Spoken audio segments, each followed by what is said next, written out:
नमस्कार दोस्तों। सिद्धार्थ की मौत के बाद बहुत सारी बातें निकलकर सामने आ रही हैं। कुछ लोगों का मानना है कि ये एक नेचुरल डेथ है, तो कुछ लोग जो है इसे नेचुरल डेथ मानने को ही तैयार नहीं है। हो सकता है ये एक नेचुरल डेथ हो, लेकिन कुछ ऐसे सवाल भी खड़े हैं जो सिद्धार्थ की मौत को शक के घेरे में खड़ा करते हैं। सिद्धार्थ ने कौन सी दवाई खाई थी रात में? जो दवाई खाई थी क्या वह पहली बार खाई थी? और अगर पहली बार नहीं खाई थी तो उस दवाई से रिएक्शन कैसे हो सकता है, क्योंकि वो दवाई तो वह पहले भी खा चुके होंगे। इसके अलावा सिद्धार्थ की गाड़ी का शीशा कैसे टूटा था? सिद्धार्थ एक फेमस एक्टर थे और ऐसा हो नहीं सकता कि उनका कहीं पर एक्सीडेंट हुआ हो, क्योंकि अगर उनका एक्सीडेंट कहीं पर हुआ होता तो ये बात जो है न्यूज़ में ज़रूर आती। लेकिन इस तरह की कोई भी खबर मीडिया में नहीं आई है, यानी सिद्धार्थ का कहीं पर एक्सीडेंट नहीं हुआ था। इसके अलावा यह भी एक सच्चाई है कि अगर उनकी किसी से लड़ाई हुई होती तो भी मीडिया में ज़रूर आता, यानी इतनी ओपनली कहीं लड़ाई भी नहीं हुई। फिर सवाल आता है कि उनकी गाड़ी का शीशा कैसे टूटा। पुलिस को इस बारे में जांच करनी ज़रूरी है कि उनकी गाड़ी का शीशा आखिर कैसे और कहां टूटा, क्योंकि ये एक बड़ा सवाल है और इस सवाल से हो सकता है और भी कई सारे जवाब मिल जाएं। सिद्धार्थ एक पढ़ा लिखा और समझदार लड़का था। वह अपने काम पर बहुत ज़्यादा फोकस था, लेकिन बावजूद इसके उससे जलने वालों की कोई कमी नहीं थी। बहुत सारे लोग थे जो सिद्धार्थ को अपना दुश्मन मानते थे और जाने अनजाने उनकी सिद्धार्थ से जो है लड़ाई हो चुकी थी। इसी लड़ाई की वजह से वह कई लोगों की आंखों की किरकिरी बने हुए थे। सिद्धार्थ बिग बॉस के सीजन 13 में घर में गए हुए थे और इसके अलावा भी वह कई बार घर में चैलेंजर बनकर जा चुके हैं। सिद्धार्थ बिग बॉस 14 में चैलेंजर बनकर घर में गए थे। वहीं घर में एजाज खान भी मौजूद थे।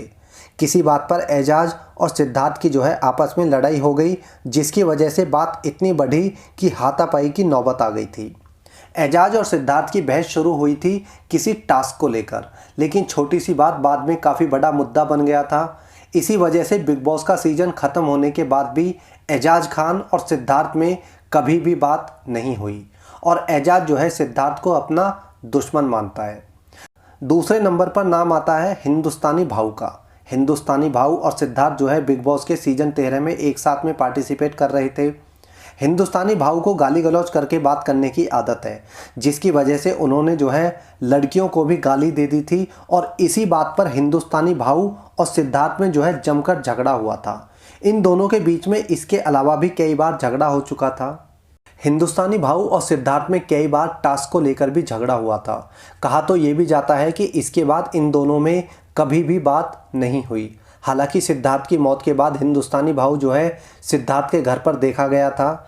घर के अलावा हिंदुस्तानी भाऊ जो है अंतिम संस्कार में भी सिद्धार्थ के साथ में गए थे। इन दोनों की कभी दोस्ती नहीं रही और दोनों में हमेशा जो है अनबनी रही थी। लेकिन सिद्धार्थ की मौत के बाद हिंदुस्तानी भाऊ ने पिछली सारी बातें भुलाकर सिद्धार्थ के जनाजे में आए।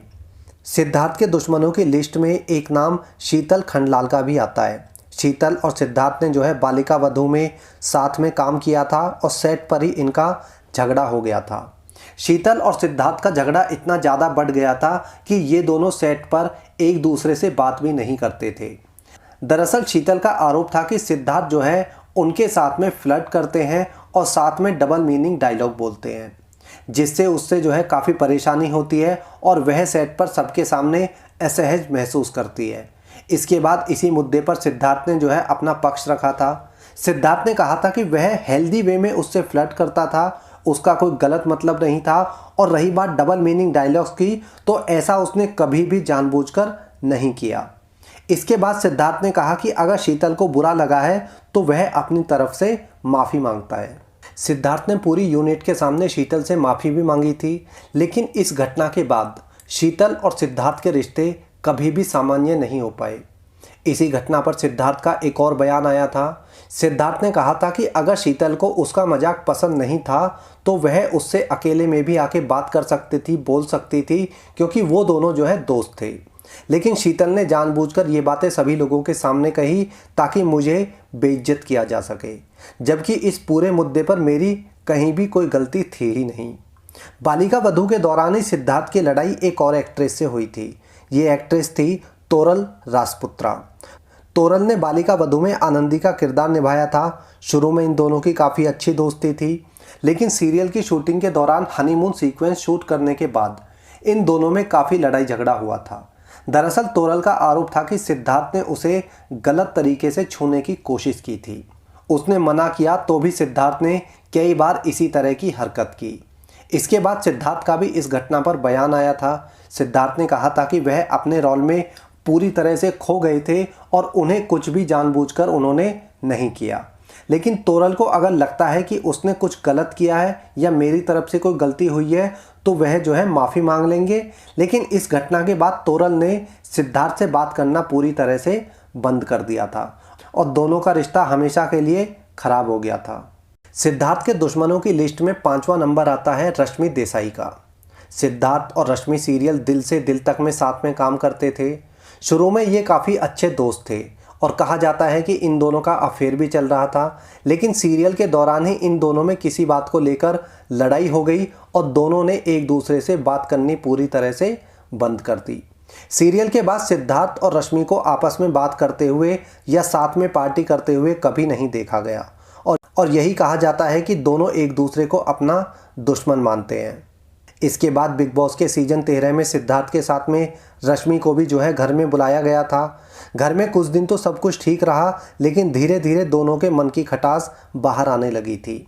हर रोज़ इनकी लड़ाइयाँ बढ़ती गई और दोनों ने एक दूसरे से बोलना भी बंद कर दिया था। रश्मि ने तो यहाँ तक कहा था कि सिद्धार्थ अगर मर भी रहा होगा तो वो उसे पानी भी नहीं देगी। इसके बाद रश्मि देसाई और सिद्धार्थ में हमेशा के लिए दुश्मनी हो गई और दोनों ने कभी भी बात नहीं की। हालांकि रश्मि देसाई को सिद्धार्थ की मौत के बाद उनके घर पर देखा गया था। बिग बॉस 13 में सिद्धार्थ और रश्मि के साथ में अरहान खान भी पार्टिसिपेट कर रहे थे। वो भी इन्हीं के साथ घर में मौजूद था। कहा जाता है कि अरहान खान रश्मि का बॉयफ्रेंड था और वह हमेशा जो है रश्मि को सपोर्ट करता था। रश्मि की वजह से ही अरहान जो है बात बात पर सिद्धार्थ से लड़ाई झगड़ा करने के बहाने ढूंढता था और इन दोनों के बीच में झगड़े होते भी बहुत थे। रश्मि की वजह से और कुछ आपसी झगड़ों की वजह से अरहान और सिद्धार्थ जो है कभी एक दूसरे से ना बात कर पाए और ना ही दोस्त बन पाए। बिग बॉस के बाद भी दोनों में दोस्ती नहीं हो पाई। इस लिस्ट में 7वां और आखिरी नाम आता है असीम रियाज का। असीम भी बिग बॉस 13 के समय से ही घर में था। जब शो शुरू हुआ तो दोनों में पहले तो जान पहचान हुई और उसके बाद में दोस्ती। दोनों की दोस्ती धीरे धीरे बहुत गहरी होती चली गई, लेकिन जैसे जैसे शो आगे बढ़ता गया तो शो के जो है टास्क भी और ज़्यादा टफ होते चले गए। नौबत ये आई कि दोनों में भी लड़ाई झगड़ा होना शुरू हो गया। बात इतनी बढ़ गई थी कि ये दोनों एक दूसरे के पूरी तरह से दुश्मन बन गए थे। इनकी दुश्मनी इतनी ज़्यादा थी कि शो ख़त्म होने के बाद भी दोनों ने एक दूसरे से कभी भी बात नहीं की।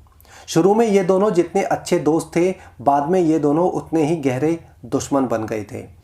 हालांकि सिद्धार्थ की मौत के बाद असीम रियाज को भी सिद्धार्थ के घर पर स्पॉट किया गया था। ये वो 7 लोग हैं जो सिद्धार्थ को अपना दुश्मन मानते थे। इनमें कभी भी बात नहीं होती थी और ना ही कभी एक दूसरे से मिलते थे। हालांकि हिंदुस्तानी भाऊ, रश्मि और असीम रियाज ने सिद्धार्थ की मौत के बाद अपने गिले शिकवे भुला दिए और तीनों जो है सिद्धार्थ की मौत पर सिद्धार्थ के घर पर दिखाई दिए थे। सिद्धार्थ शुक्ला आज इस दुनिया में नहीं है। उनके भले ही थोड़े बहुत दुश्मन भी बने थे, लेकिन सिद्धार्थ ने अपने पूरे कैरियर में करोड़ों लोगों को अपना दीवाना बनाया था। सिद्धार्थ जितने अच्छे एक्टर थे, वो उतनी ही शानदार पर्सनैलिटी के मालिक भी थे। सिद्धार्थ के दुश्मनों की लिस्ट और सिद्धार्थ की लाइफ के बारे में आप क्या सोचते हैं, ज़रूर कमेंट करना। इस वीडियो में इतना ही। जय हिंद।